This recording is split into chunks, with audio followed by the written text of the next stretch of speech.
May paglilinaw si dating Pangulong Rodrigo Duterte sa sinasabing gentleman's agreement nila ni Chinese President Xi Jinping. Pinayuhan din ang dating Pangulo si Pastor Apollo Kibuloy na pinaaresto dahil sa ilang kaso gaya ng child abuse at qualified human trafficking. May unang balita si Argel Relator ng GMA Regional TV 1 Mindanao. Let me be very clear on this. We have not conceded anything to China.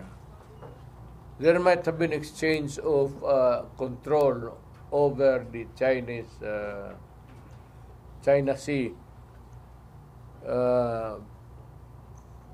Pero those were really territorial in nature, not involving the encroachment of China in their exclusive economic zone.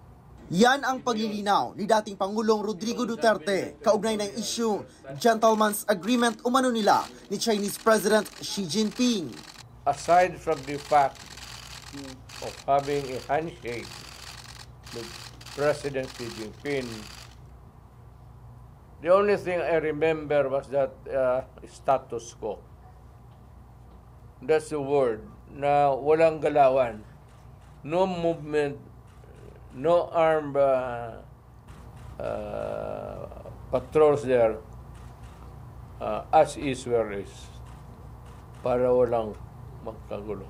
Hindi tayo magkagulo. I assure you that if it was a gentleman's agreement, it would always have been an agreement that would keep the peace in the South China Sea.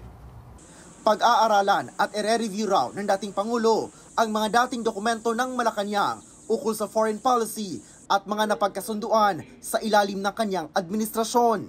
May hamon ang dating Pangulo kay Pangulong Bongbong Marcos. Nandyan man si Anyo. He was my national security advisor. Advisor mo yan, Bongbong. Tanungin mo kung mayroon bang gentleman's agreement.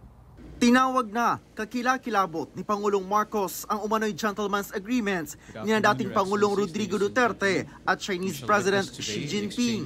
Kakausapin daw ni Pangulong Bongbong Marcos si Chinese Ambassador Wang Shilian kaugnay niyan. I am horrified by the idea that we have compromised through a secret agreement the territory, the sovereignty, and the sovereign rights of the Philippines. Kahit saan ka tumingin, walang record. So, sikretong ginawa lahat ito. Bakit nila ginawa? Kung gagawin man nila, ba't pa nila ginawang sikreto? Samantala, may payo ang dating Pangulo sa kanyang kaibigan na si Kingdom of Jesus Christ founder Apollo Kibuloy na patuloy na pinaghahanap ng mga otoridad dahil sa mga kaso kabilang ang child abuse at sa hindi pagsipot sa mga pagdinig ng Senado. As a lawyer, I would say that you can go to court and fix your case and post a bail bond. That would be an option. But if you do not think that you will get a